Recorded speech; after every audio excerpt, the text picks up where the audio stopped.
지혜가 무엇일까요? 너무 원론적인 질문입니까? 잠언 11장 말씀을 준비하면서 또 한 번 깨닫게 된 것이 있습니다. 그것은 하나님께서 우리의 삶에 아주 관심이 많으시다는 것입니다. 잠언이 우리에게 말하는 지혜는 우리가 이 세상에서 올바르게 살아가는 것을 말하는 것이 분명합니다.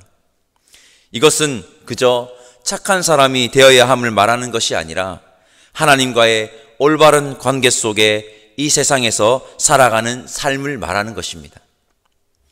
그런 의미에서 잠언의 지혜는 관념적이지 않습니다.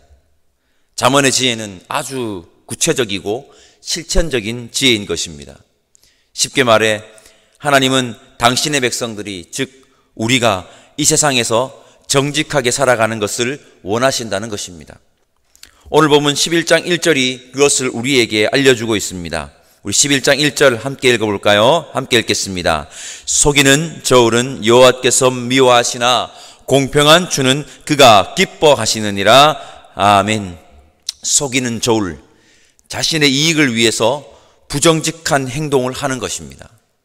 자신의 이익을 위해서는 타인의 손해나 아픔 따위에는 신경 쓸 필요가 없다는 식의 썩어빠진 정신이 바로 속이는 저울이라는 이 단어에 담겨 있습니다. 그리고 우리가 분명히 알아야 하는 것은 사람은 속일 수 있을지 몰라도 하나님은 절대로 속일 수 없다는 것을 여러분 기억하셔야 합니다. 속이는 저울을 아무리 깊은 곳에 숨겨두고 몰래 사용한다 해도 하나님 앞에 다 드러나게 되어 있음을 기억해야 합니다. 이 구절은 잠언뿐만 아니라 모세오경에도 예언서에도 나옵니다.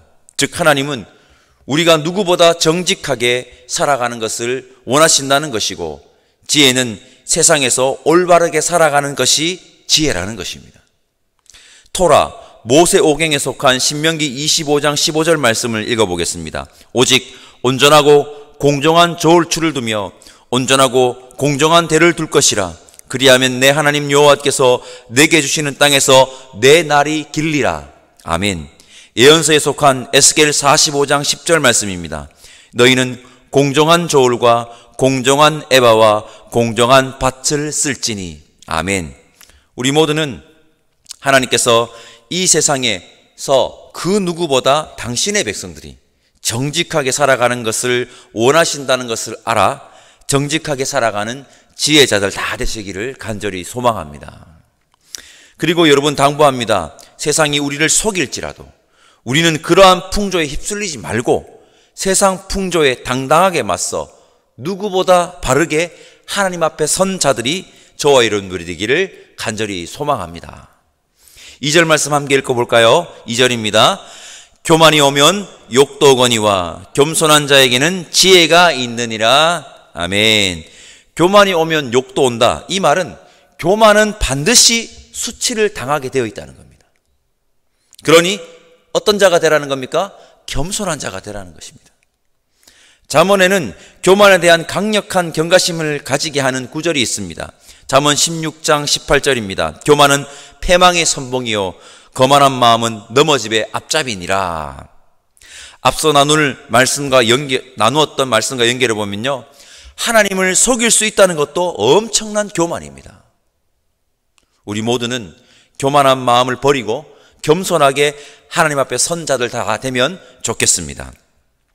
어제 잠언 10장 말씀을 나눌 때 재물에 관해 말씀을 드렸습니다. 재물 자체가 나쁜 것은 아닙니다. 재물, 즉 돈은 가치 중립적이라고 말씀드렸습니다. 다시 말해 재물을 어떻게 벌고 쓰느냐에 따라서 재물은 불의한 재물이 될 수도 있고 정의로운 재물이 될 수도 있다는 것입니다. 오늘 본문에도 재물에 관한 구절들이 있는데 제가 4절 말씀 읽어보겠습니다. 재물은 진노하시는 날에 무익하나 고기는 죽음에서 건지느니라. 아멘. 그리고 24절과 25절 말씀은 우리 함께 읽어봅시다. 24절과 25절 함께 읽겠습니다. 흩어 구제하여도 더욱 부하게 되는 일이 있나니 과도히 아껴도 가난하게 될 뿐이니라. 구제를 좋아하는 자는 풍족하여 질 것이요 남을 윤택하게 하는 자는 자기도 윤택하여 지리라. 아멘. 우리는 흔히 이런 말을 합니다. 돈 다 벌어서 뭐 하려고 카노? 죽을 때 싸질러 가려고 하나 이렇게 얘기합니다. 그죠? 예. 참 지혜로운 말인 것 같습니다. 너무 지혜로운 말입니다.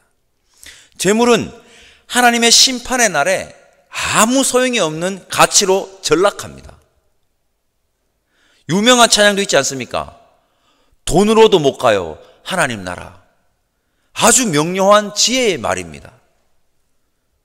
성경은 그 재물을 아주 가치 있게 사용하는 방법, 심지어 하나님의 나라의 가치로 전환하는 방법을 우리에게 알려줍니다. 우리 함께 읽은 이 잠언 11장 25절에 나오는 구제를 좋아하는 자입니다. 구제를 통한 나눔은 재물을 가치 있게 사용하는 방법 중 하나이며, 이러한 구제 행위는 재물을 하나님의 나라의 가치로 전환하는 것이라고 저는 믿습니다. 하나님의 나라의 가치로 전환하는 겁니다. 오늘도 말씀드립니다. 재물을 그저 자기 안에 가두는 어리석은 자들이 아니라 가난한 자들에게로 흘려보내 하나님 나라의 가치로 전환하는 지혜자들이 저와 여러분들이기를 바랍니다. 재물에 관한 구절 한 구절 더 살펴보겠습니다. 28절 제가 읽겠습니다. 자기의 재물을 의지하는 자는 패망하려니와 의인은 푸른 잎사귀 같아서 번성하리라. 아멘. 재물에 온 마음을 뺏겨서 재물의 노예가 되지 말라는 겁니다. 그렇게 노예가 되지 말고 재물을 제대로 사용하여 진정한 풍요를 누리는 자들이 다 되시기를 바랍니다. 제가 자주 예로 드는 이야기가 있습니다. 여러분, 배가 가려면 뭐가 필요합니까? 물이 필요합니다. 물이 없으면 배가 가지를 못합니다. 그러나 그 물이 배 안으로 들어오는 순간 어떻게 됩니까? 그 배는 침몰하는 겁니다. 인생이라는 배가 가기 위해서는요, 돈이라는 물이 필요합니다. 물질이라는, 재물이라는 물이 필요하다는 겁니다. 그러나 그 돈이 인생 안으로 침투하여 돈의 노예가 되는 순간 어떻게 됩니까? 우리의 인생은 침몰하게 되어 있다는 것입니다. 성도 여러분, 우리가 의지해야 할 분은 오직 여호와 하나님이십니다. 재물이 아니라는 겁니다. 재물의 마음을 빼앗겨 재물을 의지함으로 침몰하는 인생이 아니라 하나님만 의지함으로 순항하는 인생을 살아가는 자들이 저와 여러분들이기를 간절히 소망합니다. 우리 5절에서 9절까지 말씀 함께 읽어봅시다. 5절에서 9절 함께 읽겠습니다. 완전한 자의 공의는 자기의 길을 곧게 하려니와 악한 자는 자기의 악으로 말미암아 넘어지리라. 정직한 자의 공의는 자기를 건지려니와 사악한 자는 자기의 악에 잡히리라. 악인은 죽을 때에 그 소망이 끊어지나니 불의의 소망이 없어지느니라. 의인은 환난에서 구원을 얻으나 악인은 자기의 길로 가느니라. 악인은 입으로 그의 이웃을 망하게 하여도 의인은 그의 지식으로 말미암아 구원을 얻느니라. 아멘. 유대인들은 이 구절을 성경에 나오는 한 이야기와 연결하여서 읽고 명심하였다고 합니다. 어떤 이야기일까요? 에스더서에 나오는 모르드게와 하만의 이야기입니다. 하만은 자기에게 절하지 않는 모르드게에게 불만이 가득했습니다. 그래서 계략을 꾸미는데 그 계략은 모르드게뿐만 아니라 모르드게의 민족인 유대 민족 전체를 말살하려는 계략이었습니다. 모르드게 그는 하나님과의 관계를 바르게 세운 자이고, 하만은 자신의 권력과 이익에만 관심을 가진 오늘 잠언에서 언급하는 악한 자라고 할 수 있겠습니다. 결론만 말씀드리면 모르드게의 지혜와 왕비 에스더의 결단으로 모르드게가 죽으면 걸어 놓으려고 하만이 직접 자기가 준비한 그 장대에 하만이 죽음을 당해 걸리게 되는 것입니다. 여러분, 우리 모두는 누가 뭐라고 해도 하나님과의 관계에 집중하여서 하나님과의 관계를 바르게 세우는 지혜자들 다 되시길 바랍니다. 하나님과의 관계를 바르게 세움을 두 글자로 뭐라고 하는지 아십니까? 그것이 바로 공의입니다. 공의라고 합니다. 우리 모두 공의로운 자들이 다 되시기를 바라고, 악한 자의 길은 쳐다도 보지 않기를 소망합니다. 하만을 기억합시다. 악한 자의 끝은 여러분 멸망입니다. 10절 말씀입니다. 제가 읽어보겠습니다. 의인이 형통하면 성읍이 즐거워하고 악인이 패망하면 기뻐 외치느니라. 10절 말씀을 읽는데 이 생각이 떠나지 않았습니다. 지금 우리가 사는 세상은 그 반대다. 우리가 지금 사는 세상은 그 반대가 아닐까. 의인의 형통은요, 배아파하고, 악인의 형통은 성망하며 부러워하는 것이 지금 우리의 세상이 아닌가 하는 생각이 제 머릿속을 떠나지가 않았습니다. 이 구절을 딱 읽는 순간, 묵상하는 순간. 저는 어느 목사님이 하신 그 말이 마음에 너무 와닿아서 가슴이 아팠습니다. 그 말은 바로 비정상이 정상이 되어버린 세상이라는 말입니다. 의인이 형통하면 성읍이 함께 즐거워하고 악인이 패망하면 함께 기뻐해야 정상인데, 의인이 형통하면 즐거워하는 것은 고사하고 배 아파하고, 악인의 형통은 부러워하며 그가 어떻게 부를 축적했는지도 모르고 나도 저렇게 부자가 되어야지 하며 선망하고, 그 악인이 패망하면 안타까워하는 것이 지금 우리가 살아가는 세상이 아닙니까? 비정상이죠. 우리까지 그러한 세상의 풍조에 동화되면 됩니까? 안 됩니까? 안 됩니다. 그런데 왜 언젠가 패망으로 치닫는 악인의 형통을 그저 부러워하고 은근슬쩍 그들처럼 탐욕의 마음으로 나의 마음을 채우려고 하십니까? 이 시간 우리의 모습을 한번 돌아보면 좋겠습니다. 한번 돌아봅시다. 그리스도인은 절대 이러한 세상의 풍조에 동화되어 휩쓸려 가면 안 됩니다.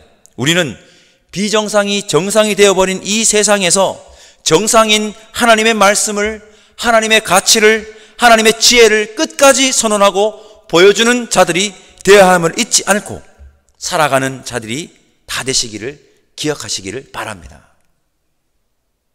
오늘 잠언 11장을 통해서 정직하게 살아가는 것이 지혜임을, 교만하지 않고 겸손하게 살아가는 것이 지혜임을, 재물을 독식하는 것이 아니라 어려운 이웃들에게 나누는 것이 지혜임을, 하나님과의 관계를 올바르게 하는 것이 지혜임을, 비정상인 세상에서 정상인 하나님의 말씀대로 살아가는 것이 지혜임을 우리가 알았습니다. 오늘 이 새벽 함께 모여 예배드리는 우리 모두가 이러한 지혜자들이 되어서 이 세상에 생명을 풍성하게 하는 자들이 다 되시기를 간절히 소망합니다. 기도하겠습니다. 하나님, 감사합니다. 오늘도 하나님의 지혜의 말씀 앞에 우리를 세우게 하시니 감사합니다. 오늘 함께 모여 예배드리는 우리 모두 정직한 자, 겸손한 자, 구제하는 자, 하나님의 공의 앞에 바로 선 자, 하나님 말씀대로 살아가는 자가 되게 해 주셔서 우리 그리스도인 참 지혜자들을 통하여 이 세상이 더욱 아름다워지는, 생명이 풍성해지는 역사가 있게 성령 하나님 인도하여 주옵소서. 감사드리며 예수님의 이름으로 기도드립니다. 아멘. 하늘에 계신 우리 아버지, 아버지의 이름을 거룩하게 하시며 아버지의 나라가 오게 하시며 아버지의 뜻이 하늘에서와 같이 땅에서도 이루어지게 하소서. 오늘 우리에게 일용할 양식을 주시고 우리가 우리에게 잘못한 사람을 용서하여 준 것 같이 우리 죄를 용서하여 주시고 우리를 시험에 빠지지 않게 하시고 악에서 구하소서. 나라와 권능과 영광이 영원히 아버지의 것입니다. 아멘.